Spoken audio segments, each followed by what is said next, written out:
पीले दांत वाली बहू। रंजना कभी ब्रश नहीं करती थी।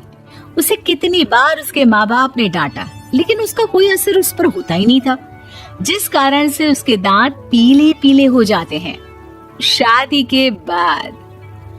अरे बहू, वैसे तो तुझ में कोई कमी नहीं है, पर तेरे दांत इतने पीले कैसे हैं बेटा? कैसे मतलब? कोई सर्जरी थोड़ी ना कराइए। वो तो क्या नाम, मैं ब्रश नहीं करती थी तो पीले हो गए। अब क्या करूं? आप कहे तो लाल करवा लूं या फिर काले? यार ये क्या है, क्यों माँ से लड़ रही हो? लड़ रही हूँ? अरे मैं लड़ रही हूँ या ये बोल रही है कि दांत पीले हैं, पीले। अरे तपस्या थोड़ी ना की है इन्हें पीले करने के लिए। बकायदा ब्रश नहीं किया है 20 साल तक, तब जाकर। छी, कैसी बात कर रही हो? ये उस वक्त तो पीले नहीं थे जब हम लोग तुम्हें देखने आए थे। अरे तब साफ करवा लिया होगा डेंटिस्ट के पास जाकर। अब देखो कैसे पीले पीले लग रहे हैं। रंजना सास की तरफ गुस्से से देखती है। फिर शुरू हो गई पीले पीले पीले। अरे पीले तो तब भी थे जब मेरे हाथ का रसगुल्ला उड़ा उड़ा कर खा रही थी और बोल रही थी, लड़की नहीं गुणों का खजाना दे रहे भाई साहब आप।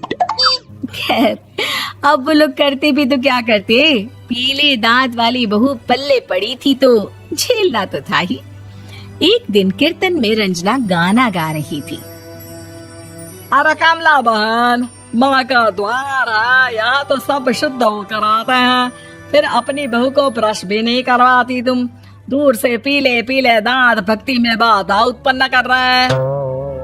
और कोई 2 साल के बच्चे थोड़ी ना लेकर आई हूँ मैं बहू बनाकर। अच्छी खासी लड़की है, अरे कैसे करवाऊं ब्रश? ये तो उसे खुद करना चाहिए ना।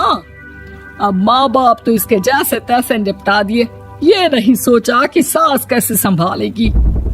सास बहू को लेकर घर आ जाती है, लेकिन सोच लेती है कि अब इसे लेकर कहीं नहीं जाएगी। अगले रोज बहू कहती है, अरे क्या हो गया, मंदिर नहीं जाना क्या?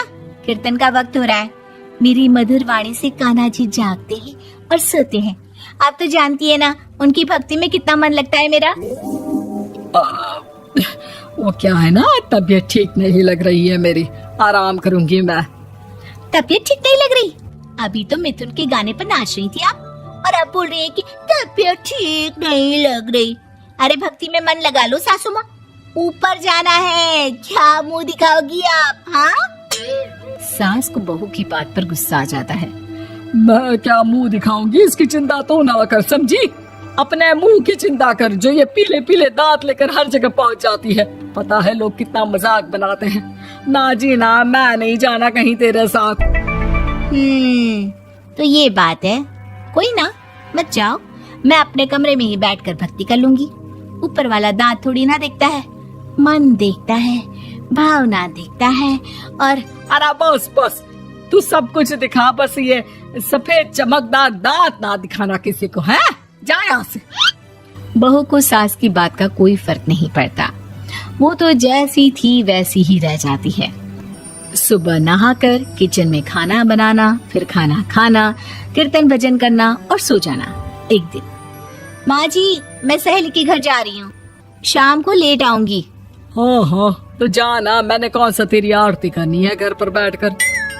रंजना सहेली के घर जाती है, जहाँ वो पार्टी में जाने की तैयारी कर रही होती है। अरे शिखा, कहाँ जाने की तैयारी कर रही है? मैं गलत वक्त पर आ गई क्या? अरे नहीं यार, उल्टा सही वक्त पर आई है। मैंने ये साड़ी और ज्वेलरी निकाली है यार, शाम को इनके ऑफिस की एक पार्टी में जाना है। बताना कैसा लग रहा है ये सब? नहीं यार, इस ड्रेस के साथ तो वो वाली ज्वेलरी अच्छी लगेगी। हाँ, सही बोल रही है, मैंने ध्यान ही नहीं दिया। वैसे तो हमेशा से मस्त फैशन सेंस रखती है। तो बड़ा जाती होगी ना पति के साथ पार्टी में। रंजना कुछ नहीं बोलती, बस सोचती है कि यार काश ये बात सही हो जाती, पर मैं क्यों नहीं जाती पार्टी में? क्या इन लोगों की कोई पार्टी होती नहीं होगी? रंजना घर आती है और रात में पति से सवाल करती है, एक बात बताइए, आप मुझे किसी पार्टी में क्यों नहीं ले जाते? क्या आपकी यहाँ ऑफिस में पार्टी नहीं होती? पति बेचारा क्या कहता कि दांत पीले हैं तुम्हारे इसलिए। अरे कोई पार्टी होती नहीं हम लोगों के ऑफिस में, तो कहाँ से लेकर जाऊं? और मार्केट, मॉल, कहीं वीकेंड घूमना, कहीं तो। अरे यार सारे हफ्ते में एक छुट्टी मिलती है, तो सोचता हूँ कि आराम ही कर लूं। क्यों? रंजना मन मार के रह जाती है। पहले कभी सास के साथ मंदिर जाया करती थी, लेकिन वो भी सास ने ले जाना बंद कर दिया। घर बैठी बैठी रंजना बोर हो जाती है। तभी उसे आइडिया आता है और वो मायके जाने का सोचती है। सासू माँ, 2 दिनों के लिए मम्मी के घर जा रही हूँ।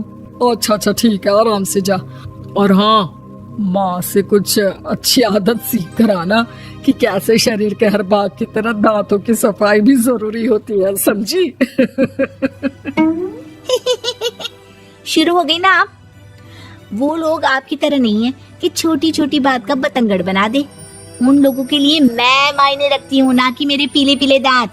रंजना माँ को बिना बताए उन लोगों को सरप्राइज देती है, लेकिन जैसे ही वो दरवाजे पर पहुंचती है, अंदर देखती है कि घर वाले कहीं जा रहे होते हैं।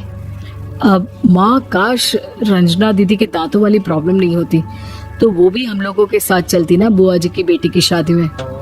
हाँ बेटा, लेकिन अब उसे कौन समझाए कि उसको उसके पीले दांत नहीं दिखते, लेकिन उसके आसपास के लोगों को कितना एम्बैरेसिंग फील कराते हैं। मुझे तो कितनी बार उसके स्कूल की टीचर ने शिकायत की कि उसके साथ कोई लड़की बैठना भी नहीं चाहती, और ना ही कॉलेज में कोई उससे बात करना चाहता था।